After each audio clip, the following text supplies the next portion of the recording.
안녕하십니까. 세우신교회 성도 여러분.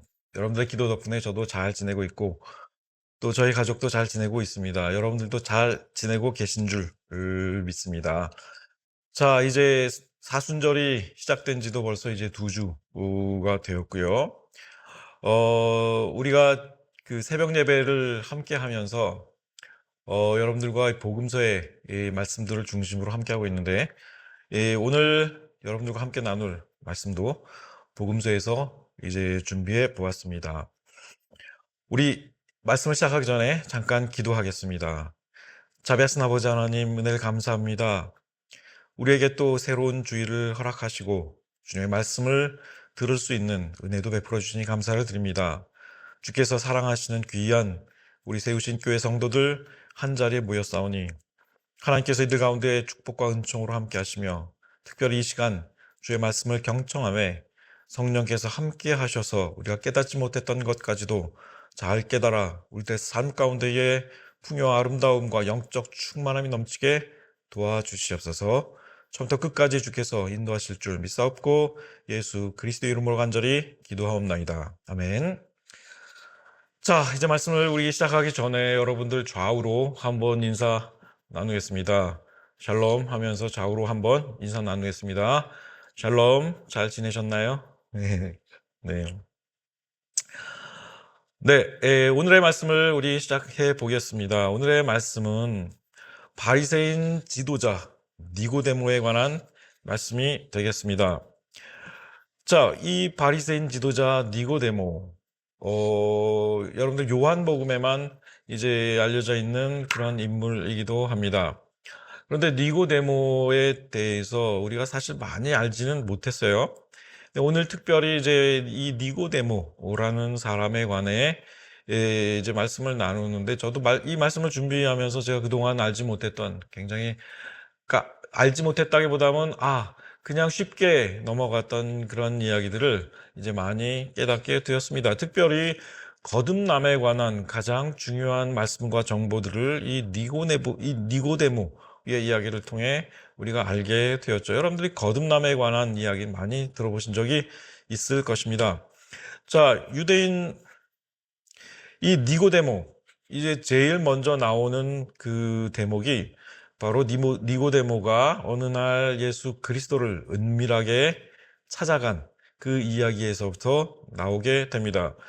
여기에 예수 그리스도를 찾아와서 니고데모가 예수님을 만났을 때 예수님께서 제일 먼저 이제 꺼내신 이야기가 바로 거듭남에 관한 이야기였다 하는 겁니다.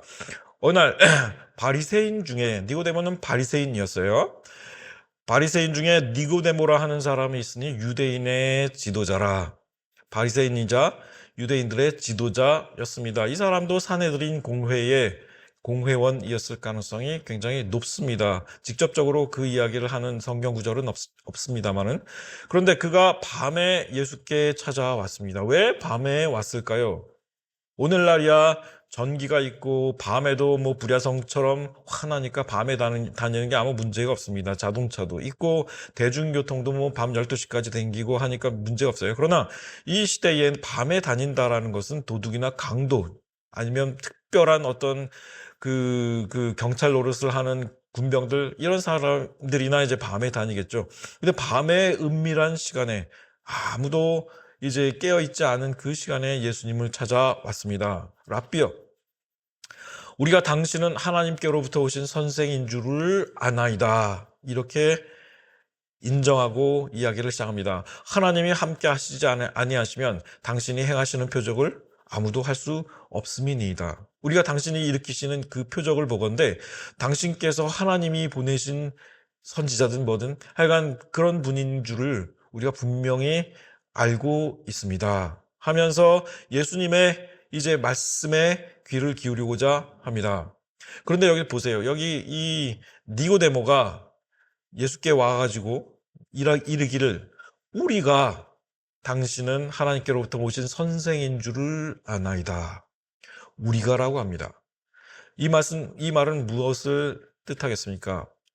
이 바리새인 가운데에 니고데모 외에도 사실은 바리새인 지도자들 가운데에 니고데모 외에도 예수 그리스도에 대한 관심이 많았던 사람들. 아, 이 분은 정말 하나님이 보내신 사람이구나. 이제 이렇게 생각하고 있던 이들이 꽤 많았다 하는 겁니다. 그러니까 그 사람들을 대표해서 니고데모가 찾아온 것이라고 생각해도 문제가 없습니다. 그런데 왜 이 사람이 밤에 찾아왔을까요? 공회원으로서 아니면 바리새인으로서 유대인 지도자로서 예수 그리스도를 만난다는 것은 자신의 사회적인 지위를 내려놓는 만큼의 위험을 감수하는 일이었습니다. 이때 당시에 바리새인과 대제사장들과 유대인 지도자들은 어떻게든 예수 그리스도를 해하려 하던 사람들이었고, 예수 그리스도께서 전하시는 그 말씀에 대적하던 사람들이었기 때문에 그렇습니다. 실제로 이와 같은 일들이 있었습니다. 무슨 일이냐? 전에 예수 그리스도께서 나면서부터 맹인된 사람을 보게 해주셨어요. 자, 그런데 이 사실이 사람들 사이에 굉장히 많이 알려지니까 바리새인들 또 이 권력자들이 찾아와서 이 부모에게 물었습니다. 이 사람이 그러니까 그래서 너야 이 맹인이었던 이 사람이 이제 고침을 받았는데 어떻게 된 거냐? 누가 고쳤냐? 이거를 막 물었습니다. 그랬더니 이 부모가 대답하기를 이 사람이 우리 아들인 것과 맹인으로 태어난 것 우리가 알고 있습니다. 내 부모니까.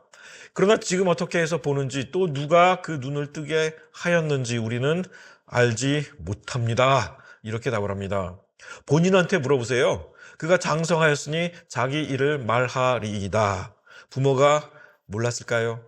왜 몰랐겠습니까? 당연히 알고 있었습니다. 그 부모가 이렇게 이들에게 거짓말을 한 것은 이유가 있었습니다. 성경에 나옵니다. 그 부모가 이렇게 말한 것은 이미 유대인들이 누구든지 예수를 그리스도로 시인하는 자는 출교하기로 결의하였으므로 그들을 무서함이러라. 출교, 유대인 회당, 유대교에서 아예 회당에 들어오지 못하고 유대교에서 아예 출교시켜버린다. 이거는 마치 중세시대에 그 교회로부터 파문당하는 것이나 마찬가지인 그런 상황이었습니다. 그때 당시에 교회로부터 파문당하는 것은 왕도 두려워하던 일이었죠. 여기에서도 유대인으로서 회당에서 출교당하는 것은 유대교에서 출교당하는 것은 굉장히 두려운 일이었다 하는 겁니다. 예수를 그리스도로 시인하는 사람, 이 사람들은 출교시켜버린다 하는 것입니다. 이런 사회적 분위기가 있었기 때문에 당연히 이 유대인 바리새인들의 지도자요 공회원이었을 가능성이 높은 이 니고데모도 이것이 무서워서 예수 그리스도를 은밀하게 밤에 찾아왔던 거죠. 자, 바리새인 지도자 니고데모가 찾아왔을 때 예수께서 묻지도 않고 이렇게 말씀하십니다. 진실로 진실로 내게 이르노니 사람이 거듭나지 아니하면 하나님의 나라를 볼 수 없느니라. 바리새인이 왜 왔겠어요? 결국은 예수 그리스도의 그 가르침, 하나님 나라에 대한 가르침을 묻고 싶어서 온 겁니다. 그에게 단도직입적으로 거듭남을 말씀하셨습니다. 성경에서 거듭남에 관하여 이야기하는 가장 중요한 구절이 바로 여기에 나옵니다. 자, 거듭남에 관하여 그 글자가 다 깨졌네요. 그러니까 헬라어로 겐네세 아노센 이런 단어입니다. 이거는 그러니까 다시 태어난다. 아노센이라는 것이 다시라는 뜻도 있는데 또 한편으로는 하늘로부터라는 뜻도 있다고 그래요. 그래서 어떤 영어 번역에서는 born again 대신에 born from above 그러니까 하늘로부터 태어난다. 이런 식으로 번역을 한 경우도 제가 봤어요. 확인해 보니까. 하지만 전체적인 맥락상으로 봤을 때는 다시 태어난다라는 의미로 말씀하신 것이 맞습니다. 왜냐하면 나중에 이 니고데모가 좀 이따 우리가 보겠습니다만은 어떻게 사람이 어머니의 뱃속으로 다시 들어가서 태어납니까? 이렇게 물어요. 되묻습니다. 니고데모가. 그걸로 보아 예수께서 말씀하신 그 의미는 다시 태어난다라는 의미로 말씀하신 게 맞습니다. 자, 베드로전서 1장 3절에서도 같은 이제 파생어가 있어요. 거기서도 다시 태어난다라는 이 의미가 나옵니다. 우리 주 예수 그리스도의 아버지 하나님을 찬송하리로다. 그의 많으신 긍휼대로 예수 그리스도를 죽은 자 가운데서 부활하게 하심으로 말미암아 우리를 거듭나게 하사 산 소망이 있게 하시며 우리를 거듭나게 하셨다 하는 겁니다. 예수 그리스도의 부활을 통해 자, 너희가 다 뭐 같은 이제 그 어근의 단어들이 나옵니다. 너희가 거듭난 것은 썩어질 씨로 된 것이 아니라 썩지 아니할 씨로 된 것이니 살아있고 항상 있는 하나님의 말씀으로 되었느니라. 우리가 거듭나게 된 것은 항상 살아있는 하나님의 말씀으로 된 것이다. 이렇게 이야기를 하고 있습니다. 디도서 3장 5절의 말씀입니다. 여기는 이제 조금 다른 단어이긴 한데 결국은 이제 같은 맥락에서 나온 단어예요. 그러니까 우리를 구원하시되 우리가 행한 바 의로운 행위로 말미암지 아니하고 오직 그의 긍휼하심을 따라 중생의 씻음, 다시 태어남이죠. 중생의 씻음과 성령의 새롭게 하심으로 하셨나니. 자, 이게 같은 말입니다. 중생의 씻음, 그 거듭남의 씻음과 성령의 새롭게 하심. 이것은 같은 의미의 동의적인 반복의 말씀입니다. 우리가 씻음받아 새롭게 태어나고 다시 태어나고 성령의 새롭게 하심으로 다시 태어났다. 이것은 같은 이야기입니다. 로마서 12장 2절에서는 이것을 이렇게 표현했습니다. 너희는 이 세대를 본받지 말고 오직 마음을 새롭게 함으로 변화를 받아. 이렇게 표현합니다. 전체적으로 여기에서 사용된 헬라어 언어도 같은 맥락의 단어입니다. 마음을 새롭게 함으로 변화를 받으라.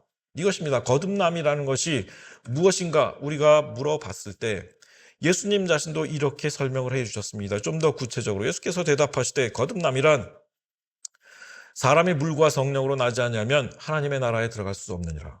물과 성령으로 나는 것, 그것이 바로 거듭남이라 하는 겁니다. 육으로 나는 것은 육이요. 그러니까는 니고데모는 물리적으로만 생각해서 어머니의 뱃속에 다시 들어갔다 태어납니까? 이렇게 물었던 겁니다. 이게 아니다 하는 겁니다. 이게 아니다 하는 거예요. 그것은 육으로 난 것이요. 영으로 난 것은 영이니 내가 내게 거듭나야 하겠다 하는 말을 놀랍게 여기지 말라. 자, 내게 거듭나겠다 내가 말했을 때 그 말의 의미는 바로 이것이다 하는 겁니다. 그게 무엇이냐? 바람이 임의로 불매. 내가 그 소리는 들어도 어디로 와서 어디로 가는지 알지 못하나니 성령으로 난 사람도 다 그러하니라. 즉 거듭난다라는 것은 영적으로 성령을 통해 변화를 받는 것을 의미한다 하는 겁니다. 영적인 변화라 하는 겁니다. 거듭남이라 하는 것은 물과 성령으로 변화되는 것을 의미한다 하는 거였죠. 결국 물과 성령으로 거듭남은 성령의 역사를 체험함으로 정결해지고 새롭게 되는 경험이다 하는 겁니다. 이를 통해 사람은 인생의 가치관과 세계관과 방향, 인생의 방향 또한 변화를 겪게 된다는 겁니다. 이는 시간과 장소와 방법, 계기 등에서 사람마다 다양하게 경험될 수 있는 것입니다.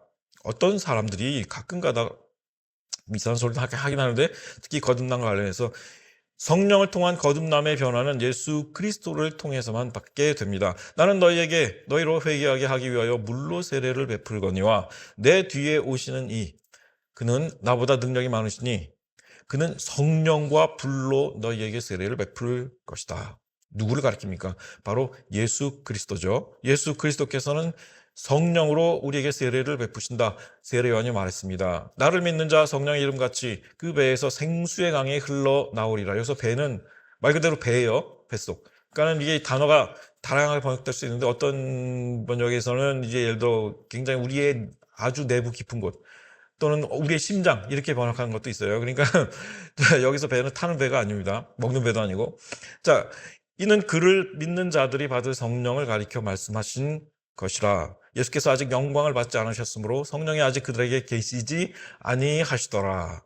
성령은 예수 그리스도의 부활 이후에 본격적으로 우리에게 역사하신다 하는 거였습니다. 여러분들 구약 성경에서 성령에 관한 언급을 찾아보신 적 있나요? 구약 성경에서 성령에 관한 언급은 굉장히 찾기 어렵습니다. 하나님의 영에 관한 언급은 가끔 드물게 있긴 있어요. 없는 건 아니에요. 그러나 신약 성경에서 말씀하시는 바 그런 성령의 역사에 관한 증언은 구약 성경에 나오지 않습니다. 예수 그리스도의 이제 십자가 죽음과 부활 이후에 본격적으로 예수께서 우리에게 보혜사 성령을 보내셔서 그 역사가 일어난 것이고 제자들도 변화를 받았고 그걸 통해서 많은 이들이 그리스도께로 이제 그리스도인이 됐다라는 역사가 일어난 것이죠.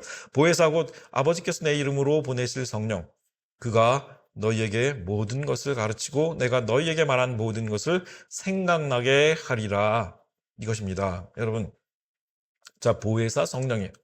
이건 언제 하신 말씀이냐? 십자가에 달리시기 직전 제자들과 마지막 만찬을 이제 가지는 그 자리에서 예수께서 제자들에게 이것을 말씀하셨습니다. 이것은 약속이었습니다. 보혜사, 우리의 받은 바 은혜를 지켜주시고 우리를 보호하실 그와 같은 그가 바로 성령입니다. 예수 그리스도의 이름으로 보내실, 하나님께서 우리에게 보내주실 성령이다 하는 겁니다. 그가 너희를 가르치고 또 너희들을 모든 것을 그 말씀에 관해 생각나게 해주실 것이다. 이렇게 이야기한 것입니다. 그러니까 제자들도 성령을 받고 나서 크게 변화되어 말씀을 들고 나갔죠. 죽을 때까지 선교에 이제 헌신했습니다. 이것이야말로 거듭남을 말하는 것입니다. 제자들이 거듭난 것은 바로 그때였어요. 사실상은. 그러므로 너희는 가서 모든 민족을 제자로 삼아 아버지와 아들과 성령의 이름으로 세례를 베풀고 내가 너희에게 분부한 모든 것을 가르쳐 지키게 하라. 볼지어다 내가 세상 끝날까지 너희와 항상 함께 있으리라 하시니라. 예수님께서 부활하시고 승천하시기 전에 제자들에게 이렇게 당부하셨습니다. 모든 민족으로 나아가 제자를 삼으라. 아버지와 아들과 성령 삼위일체의 이름으로 세례를 베풀라. 이겁니다. 이 명령을 듣고 나서야 비로소 제자들이 크게 이제 바뀝니다. 자, 가끔 가다가 요즘에는 별로 없는 것 같아요. 옛날에 어떤 분들 가끔 이랬어요. 그러니까 거듭나셨습니까? 그래서 그런 것 같은데요. 이렇게 답을 해요. 그러면 몇 년, 몇 월, 며칠, 몇 시에 어디에서 어떻게 성령을 거듭났냐요? 그걸 물어요. 언제 거듭났냐? 그걸 어떻게 내가 기억해? 그러다 어떻게 기억해? 뭔가 나에게 큰 변화가 있던 것은 맞는데 성령의 체험에 어떤 어렴풋한 그런 기억들도 다 있고 뭔가 내가 그거 맞는데 그걸 어떻게 내가 기억해? 그러면 제대로 거듭난 게 아니라고 막 그래요. 근데 아닙니다, 여러분. 그런 걸 현혹되지 마시고 절대 그런 게 아닙니다. 거듭남. 이것은 곧 성령의 체험이에요. 그러니까 나의 삶의 변화를 가져오는 성령의 체험입니다. 이 성령을 받았다라는 무슨 몇월 며칠 이게 중요한 게 아니에요. 성령의 체험, 거듭남과 관련해서 가장 중요한 것은 그것을 체험한 이후에 내 삶이 바뀌었느냐? 바로 이것입니다. 성령의 체험, 성령의 거듭남, 성령을 통한 거듭남은 변화된 결과로 확인되는 것입니다. 그래서 사도 바울은 갈라디아 5장에서 이렇게 얘기합니다. 오직 성령의 열매는 사랑과 희락과 화평과 오래 참음과 자비와 양선과 충성과 온유와 절제니 이 같은 것을 금지할 법이 없느니라. 내가 성령을 받았다 하고 거듭났다 하고 또 그것을 체험했다 하면서 이와 같은 성령을 받았으면 당연히 성령의 열매가 있어야 한다 하는 겁니다. 물론 어떻게 이걸 지키고 살겠어요. 정말 사랑이 넘치고 희락이 넘치고 항상 그런 건 아니죠. 그러나 내 삶 가운데 내가 돌이켜봤을 때 이와 같은 변화가 있었는가? 이전보다 조금 더 사랑하고 이전보다 조금 더 기쁘고 이전보다 조금 더 화평하고 다른 사람들과 화평하고 이전보다 진짜 이게 분노 터뜨릴 걸 좀 참고 자비롭고 조금 더 사람이 좀 양심적이 되고 선해졌고 그리고 좀 더 섬기려고 하고 좀 더 충성하려고 하고 아주 성격이 아주 불같고 못된 사람이 뭔가 조금 더 온유하고 모든 일에 절제하는 그런 모습들. 이게 바로 성령의 열매이고 그 사람이 성령을 체험했다라는 증거다 하는 겁니다. 이게 성령의 열매 9가지잖아요. 사랑, 희락, 화평, 오래 참음, 자비, 양선, 충성, 온유, 절제. 이거 가끔 가다가 이거 암기하는 분들이 있는데 저도 저는 암기에는 되게 소질이 없습니다. 그런데 그 전에 어떤 목사님이 설교하다가 이걸 얘기하면서 이거를 암기하는 쉬운 방법이 있대. 그러니까 머리 글자 하나씩 따보래.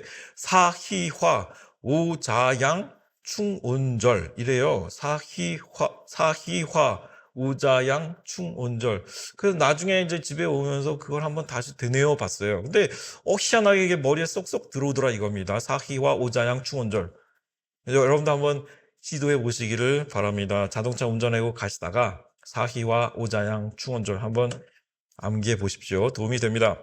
자, 니고데모가 답합니다. 성령의 체험, 거듭남, 이와 같은 변화에 관한 예수 그리스도의 말씀에 니고데모는 답하기를 어찌 그러한 일이 있을 수 있나이까? 정말 처음 들어보는 이야기입니다. 어떻게 그런 일이 가능합니까? 묻습니다. 성령에 관해 알지 못했던 겁니다. 바리새인, 율법사, 선생, 지도자였음에도 알지 못했죠. 자, 이거에 대해 예수 그리스도께서는 굉장히 안타까움을 표현하십니다. 그에게 이르시되 너는 이스라엘의 선생으로서 이러한 것들을 알지 못하는가? 진실로 진실로 내게 이르노니 우리는 아는 것을 말하고 본 것을 증언하노라. 예수 그리스도께서는 천상을 오고 가는 분이었고 하나님의 아들이었고 천상에서 이루어지는 모든 것들을 다 보았습니다. 다 알고 있습니다. 그것을 증언하는 겁니다. 그러나 너희가 우리의 증언을 받지 아니하는도다. 어둠에 빛이 비쳤으나 어둠이 이를 깨닫지 못하고 받아들이지 않았다. 요한복음 1장에서 얘기했죠. 내가 땅의 일을 말하여도 너희가 믿지 아니하거든 하물며 하늘의 일을 말하면 어떻게 믿겠나. 안타깝게 니고데모에게 이렇게 답하셨습니다. 자, 그러면서 니고데모에게 또 다른 말씀을 하십니다. 굉장히 중요한 말씀을 하십니다. 제가 보기엔 진짜 니고데모가 이 말씀의 의미를 깨닫지 못했어요. 다는 깨닫지 못했으나 기억은 했던 것 같아요. 예수께서 이 말씀을 하신 것. 자, 니고데모에게 자신의 십자가 죽음과 부활, 승천을 암시적으로 말씀하셨습니다. 그리고 영생과 심판도 가르치셨습니다. 그 내용을 보겠습니다. 오늘 본문에서 이제는 그 다음으로 넘어가는 내용이 됩니다. 본문 다음으로 이제 연결되는 부분이에요. 여기도. 그러니까 하늘에서 내려온 자 곧 인자 외에는 하늘에 올라간 자가 없느니라. 모세가 광야에서 뱀을 든 것 같이 인자도 들려야 하리니 이는 그를 믿는 자마다 영생을 얻게 하려 하심이니라. 모세가 광야에서 뱀을 든 것 같이 인자도 들려야 하리라. 이거 여러분들 뭘 암시하는 거라고 생각하십니까? 예? 예? 십자가에 죽으시고 부활 안 해요? 부활하여죠. 부활하시고 하늘로 올라가시는 것. 특히 모세가 광야에서 뱀을 든 것 같이 이건 뭘 뜻할까요? 자, 이것을 믿는 자마다 영원한 생명을 영생을 얻게 하려 하신다. 이렇게 약속하신 겁니다. 말씀하신 겁니다. 모세가 광야에서 뱀을 든 것 뭘까요? 민수기에 나옵니다. 민수기 21장 5절부터 이제 보겠습니다. 백성이 이제 광야 생활하면서 물도 없고 먹을 것도 없고 먹을 게 없지는 않았어. 사실은. 그러니까 하나님께서 만나를 주시고 막 그랬는데 이걸 이들이 뭐라고 지금 부릅니까? 하찮은 음식이라 부릅니다. 백성이 하나님과 모세를 향하여 원망하되 어찌하여 우리를 애굽에서 인도해 내어 이 광야에서 죽게 하는가? 걸핏하면 이스라엘 백성들 이런 소리를 했습니다. 이곳에는 먹을 것도 없고 물도 없도다. 우리의 마음이 이 하찮은 이 음식 싫어하노라. 이게 뭡니까? 맞나요? 처음엔 좋다고 맛있다고 먹다가 이제는 이 하찮은 음식이래. 야, 정말 그렇게 말하면, 그러니까 이렇게 말하니까 여호와께서 어떻게 하셨냐? 불뱀들을 백성 중에 보내어 백성을 물게 하심으로 이스라엘 백성 중에 죽은 자가 많은지라. 굶주리고 이 하찮은 음식 하는 이 이스라엘 것들에게 여호와 하나님께서 보내신 것 불뱀들이었습니다. 여러분, 뭐 우리나라 뭐 분들 같으면 불뱀이 와? 그러면 야, 이거 웬 영양 보양식이냐? 그러면서 뭐 좋다고 잡아먹은 사람들도 있을지 몰라요. 근데 이스라엘 사람들은 뱀은 먹지 않고 불뱀들 빨간 뱀이에요. 그러니까 광야에 여러분들 생각보다 광야에 야생 짐승이 굉장히 많습니다. 이 불뱀들 다 독사입니다. 굉장히 그래도 맹독성이에요. 그러니까 이 거칠고 척박한 환경에서 사는 뱀들일수록 특히 독성이 강한 것 같아요. 제가 보기엔 이스라엘에도 아주 독한 뱀들 많습니다. 이런 불뱀들 백성은 막 물게 하셨어요. 광야에서 막 물려 죽습니다. 이스라엘 백성 중에 죽은 자가 많았다. 그러니까 사실 이런 의학도 없고 정말 이런 시대에 이런 광야에서 그러니까 이 뱀한테 한번 물려도 그냥 죽는 거예요. 왜냐하면 어디 뭐 병원에 응급실 갈 수도 없는 거지. 자, 백성이 모세에게 이르되 우리가 잘못했습니다. 우리가 범죄했습니다. 기도해서 제발 이 불뱀들을 우리에서 떠나게 해 주십시오. 부탁을 합니다. 모세가 백성을 위해 기도합니다. 여호와께서 모세에게 이르시되 자, 알겠다. 불뱀을 만들어라. 그러니까 그냥 동으로 만들어요. 그러니까 이제 구리 같은 거. 백성을 위하여 이제 그 불뱀을 만들어서 그 동으로 만든 불뱀을 만들어서 장대 위에 매달아라. 그리고 물린 자마다 그것을 보면 살리라.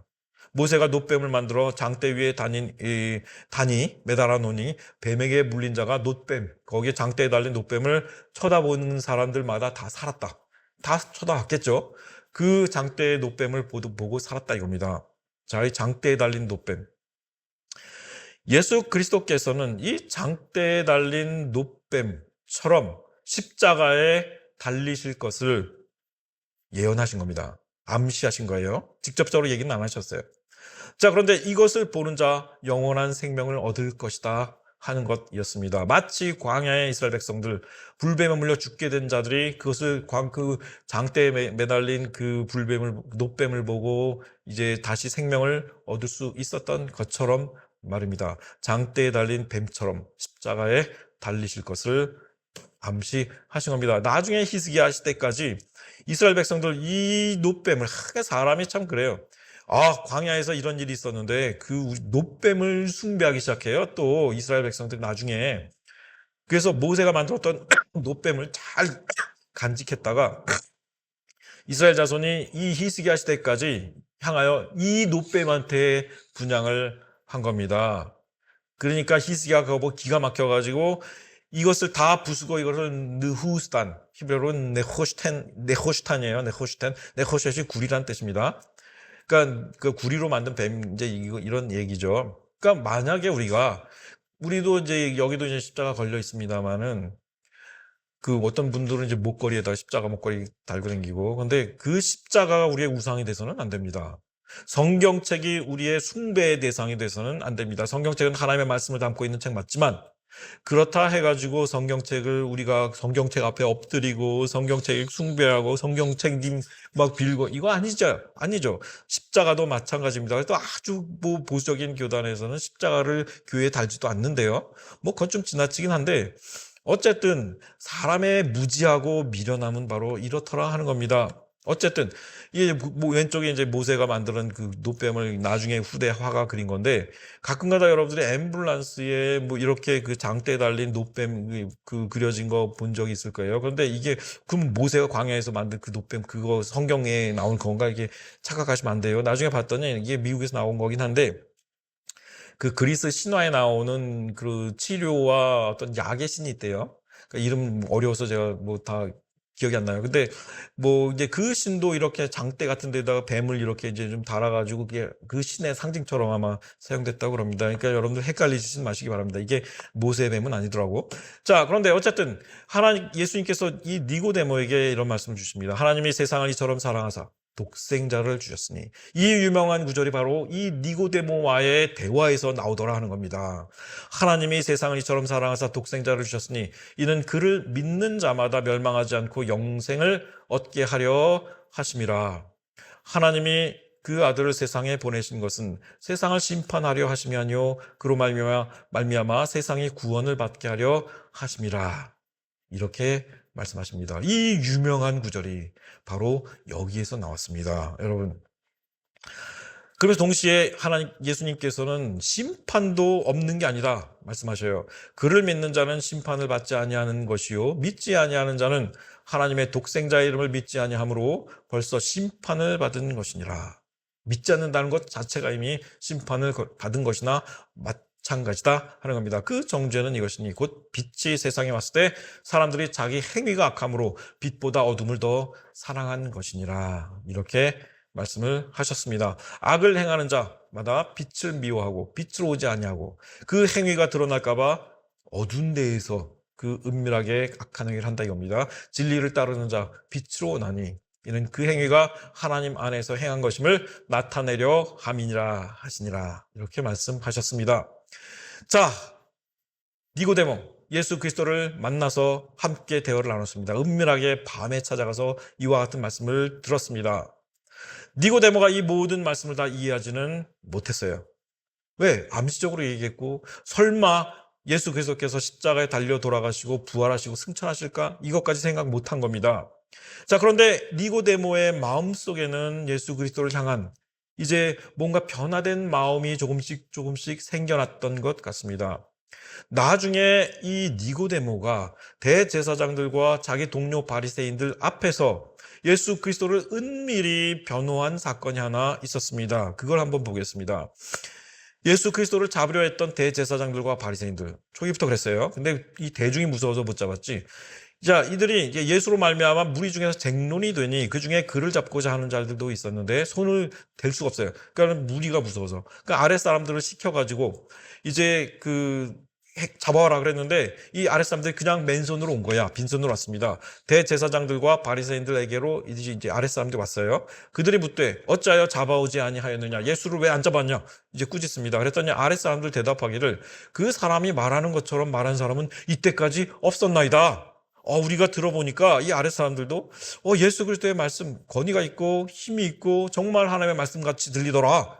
차마 못 잡은 거예요. 그래서 못 잡았습니다. 무리들도 있고 좀 그러니까. 그랬더니 바리새인들이 답하기를 너희도 미혹되었느냐?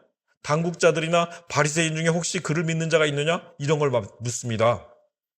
너희도 그 예수에게 미혹된 거 아니야? 막 이게 추궁을 한 거죠. 그리고 막 의심하기를 이 당국자들이나 바리새인 중에도 혹시 동조하는 자들이 있는 거 아니야? 예수를 믿는 자 있는 거 아니야? 이렇게 물었습니다. 율법을 알지 못하는 이 무리, 저주를 받은 무리다. 크리스찬들, 그리스도인들, 자, 율법을 알지 못하는 자니까 이 사람들 다 저주받은 거다. 이렇게 이야기를 했습니다. 이때 그들 중에 한 사람, 즉 바리새인들 가운데, 지도자들 가운데 한 사람이었던 니고데모가 한마디 합니다.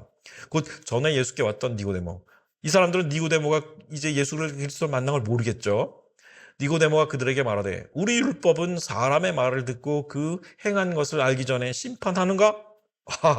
여러분 보세요. 모세의 율법이 과연 그 사람의 말을 듣고 그 행한 것을 알기도 전에 함부로 속단하고 심판하고 잡아 죽이려 하느냐? 이걸 묻습니다. 맞는 얘기죠. 모세의 율법이 어디 증거도 없고 잘못된 것 드러난 것도 없는데 그렇게 함부로 사람을 재단하고 심판하고 죽이려 하는가? 아니란 말입니다. 이 이야기를 합니다. 자, 이 이야기를 니고데모가 하니까 이 바리새인과 대제사장도 뭐라고 합니까? 너도 갈릴리에서 왔냐? 찾아봐라. 갈릴리에서는 선지자가 나지 못하느니라. 너 같은 갈릴리 출신이니까 편들어주는 거 아니야? 이렇게 묻더라 하는 겁니다. 자, 바리새인들 가운데에도 예수 그리스도를 익명적으로, 즉 뒤에서 몰래 은밀히 다른 사람들이 있었습니다. 뒤에서 겉으로 드러내지는 못하지만 은밀하게 믿은 사람들이 있었습니다.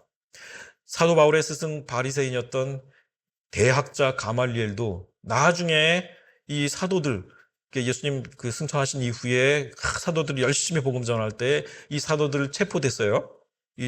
그 대제사장들과 이 바리새인들 이런 어떤 그 저기들에게, 그 당국자들에게 체포됐습니다. 그래서 이제 죽임을 당할 위기에 처했을 때 이제 이 바리새인 가말리엘 지도자가 사도 바울의 스승이었던, 그러니까 아마 사도 바울이 그렇게 이제 변화된 사건과도 관련이 있는지 모르겠는데 좀 그 전일 것도 같은데 하여간 이 가말리엘이 이들을 은밀하게 변호해 줍니다. 뭐라고 했는지 한번 보겠습니다.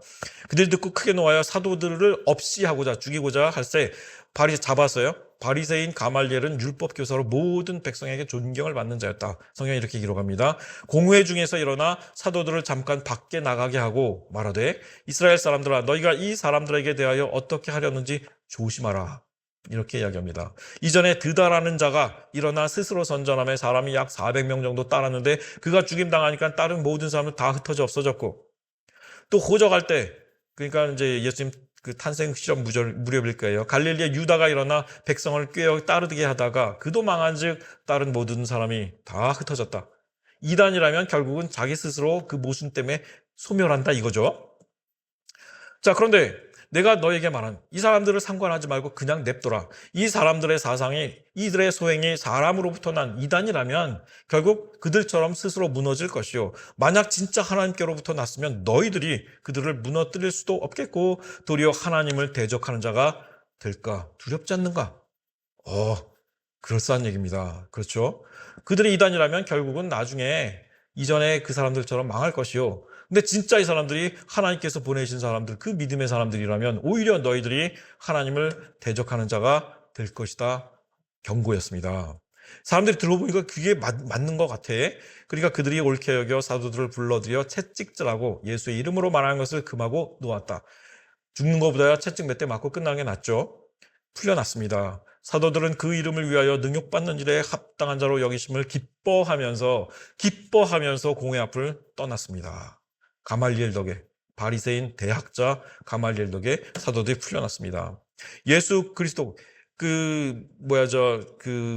이 세례 요한이 투옥되었을 때 어떤 그 무렵쯤이에요. 그러니까 바리새인들이 나와서 이르되, 어떤 바리새인들이 나와서 예수님께 말씀하시기를 나가서 여기를 떠나십시오. 헤롯이 당신을 죽이고자 하나이다. 이렇게 정보를 알려줍니다. 예수님이 위험에 처할까봐, 잡혀갈까봐 이런 바리새인들도 있었습니다. 여러분, 이런 바리새인들도 있었습니다. 나중에 바리새인들 가운데에도 예수님을 믿고 따르는 그리스도인들이 나타납니다. 초대교회 안에 바리새파 출신 그리스도인들에 관한 언급이 사도행전 15장 5절에 있습니다. 바리새파 중에 어떤 믿는 사람들이 일어나 바리새파 중에 바리새인 출신의 그리스도인들이 그러니까 이방인들에게 할례를 행하고 모세 율법을 지키라 명하는 것이 마땅하다 이렇게 주장했다. 이런 기록이 사도행전 15장 5절에 나와요. 일부가 그랬다. 이제 이런 얘기인 거죠. 어쨌든 바리새파 중에 꽤 많은 사람들이, 적지 않은 사람들이 그리스도인이 되었습니다. 자, 이제 마지막 이야기를 합니다. 자, 니고데모의 이야기는 여기서 끝이 나지 않습니다. 정말 중요한 이야기가 하나 있습니다. 예수 그리스도께서 십자가에 달려 돌아가셨을 때 그의 시신을 거둔 사람은 우리가 잘 아는 공회원, 사내들인 공회의 의원이었던 아리마대 요셉이란 사람이었습니다. 아리마대 요셉이 당돌하게 예수님 이제 십자가에 달려 이미 운명하셨어요. 그 상황에서 당돌하게 빌라도를 찾아 들어갑니다. 예수의 시체를 달라고 요구합니다. 이 일을 할 수 있는 사람은 이 사람밖에 없었어요. 사실은. 왜? 이 사람은 존경받는 사내들인 공회원이요 하나님의 나라를 기다리는 자였다. 보이지 않게 예수 그리스도를 흠모했고 그분의 말씀을 받아들였고 그분을 따르고 싶었습니다. 자, 그랬는데 이 아리마대 요셉이 빌라도를 찾아가 시체를 요구한 겁니다. 예수님의 시신을 요구해서 장례를 치르겠다 하는 거였습니다. 자, 이 아리마대 요셉 어떤 사람이었습니까? 마태복음 27장에 보면 아리마대 요셉은 부자였다. 그리고 그도 예수의 제자라 이렇게 얘기합니다. 예수의 제자라.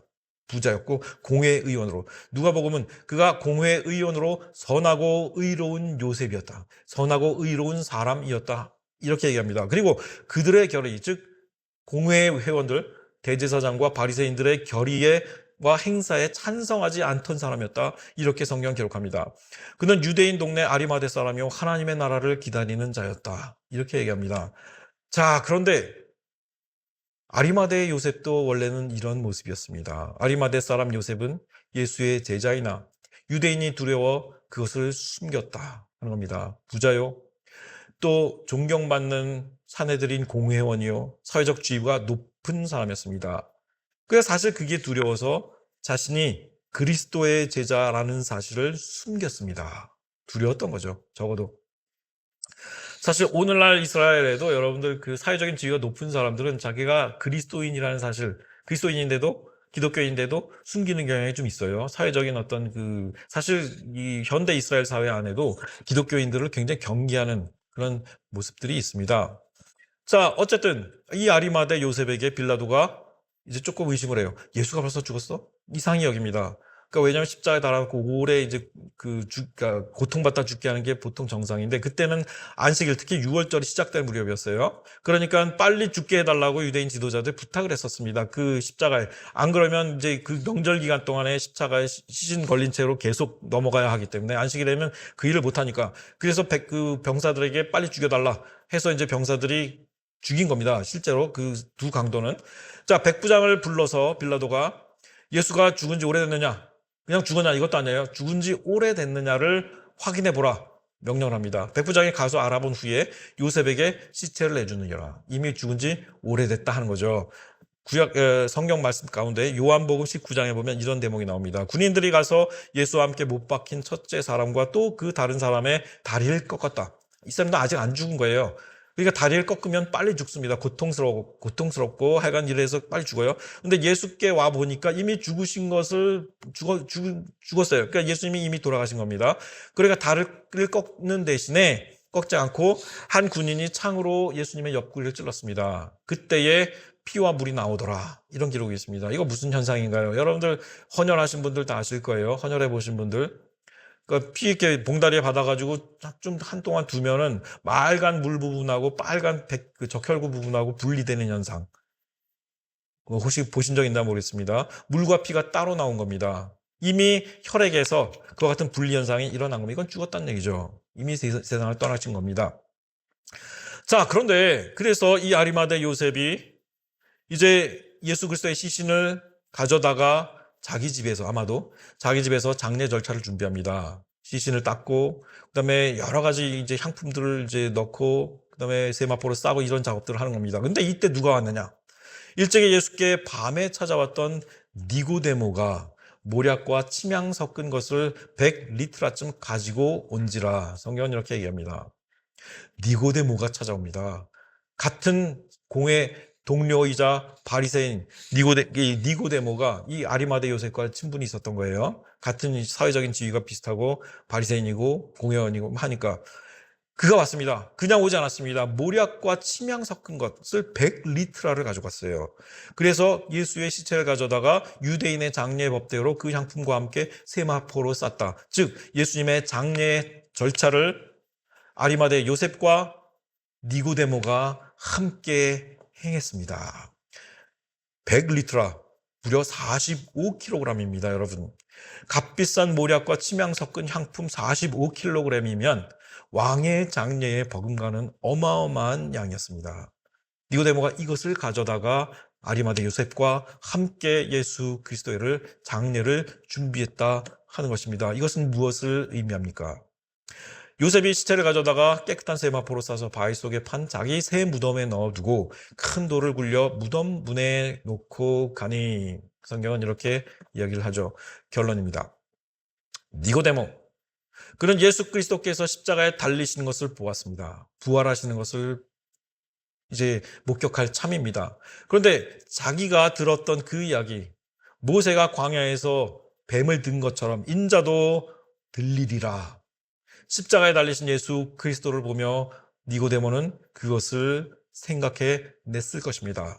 그때 예수께서 뭐라 하셨습니까? 그 노뼈를 본 자 다 살았거든요. 그 다음에 영생에 관해 말씀을 하셨습니다.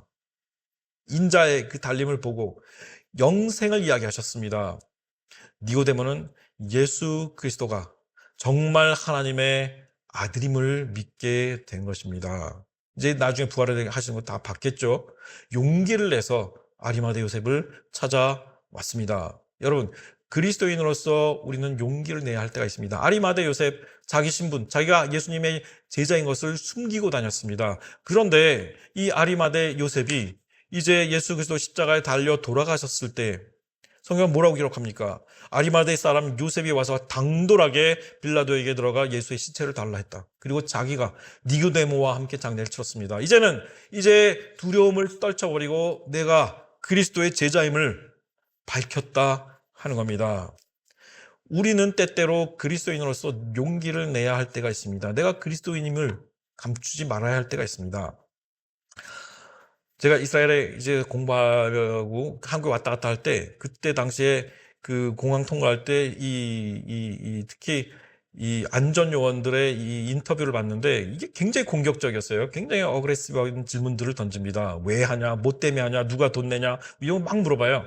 근데 한 번은 한 여자 그 시큐리티 요원이 저한테 이런 질문을 합니다. 그러니까 왜 이스라엘 왔냐? 그래서 공부하러 왔습니다. 그랬더니 뭐 공부하냐? 고고학을 공부하려고 그래요. 그랬더니 그럼 니네 나라에는 고고학 안 가르쳐 주냐? 아, 우리나라도 물론 고고학 있죠.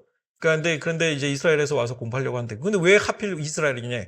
그래서 이스라엘 고고학이 성경에 좀 이렇게 나오고 성경과 관련되는 고고학이라 그러려고 한다 그랬더니 왜 성경에 나오는 고고학을 공부하려고 하냐? 야, 이 대목에서 저는 순간적으로 망설였습니다. 사실 이스라엘은 기독교인들에 대해서 상당히 선입관과 또 경계를 품는 사람들이에요. 내가 뭐라고 대표할까? 내가 뭐라고 답했습니까? 나는 기독교인입니다. 나는 아니 노쓰리. 히브리어는 아니 노쓰리예요. I am Christian. Because I am Christian. 난 그리스도인이기 때문에 그렇습니다. 그래서 이스라엘에서 성경과 관련된 고고를 공부하려고 합니다. 근데 그 고개를 끄덕이니 그 다음에 통과시켜 주었습니다. 때때로 우리가 말하고 싶지 않은 상황이 있습니다. 내가 그리스도인인 것을 밝히고 싶지 않은 때도 있습니다. 그러나 때때로 우리는 용기를 내야 할 때가 있습니다. 아리마대 요셉과 그리고 누구보다도 니고데모, 그 용기를 내어 예수 그리스도의 장례를 함께 준비했습니다. 오늘날 니고데모는 카톨릭이나 이런 데에서 성인으로 추앙받아요. 이 두 사람, 저 먼 동아시아의 한국에서까지 그들의 이름을 기억하고 있다 하는 겁니다. 그리스도인으로서의 나의 정체성을, 늘 지키시고 필요할 때에 과감하고 용기 있게 말할 수 있는 우리 세우신 교회 여러분들, 또 제 자신 되기를 예수 그리스도 이름으로 간절히 축원합니다. 기도하겠습니다. 자, 말씀 아버지 하나님, 우리에게 참으로 주신 말씀을 우리가 마음에 새기고 그리스도인으로서 살아감에 부끄러움이 없이 용기 있고 당당하게 이 세상에 우리가 싸워 승리할 수 있고 또 예수 그리스도를 섬길 수 있는 아름다운 모습으로 세우신 바 될 수 있게 도와주시옵소서. 예수 그리스도 이름으로 간절히 기도합나이다. 아멘.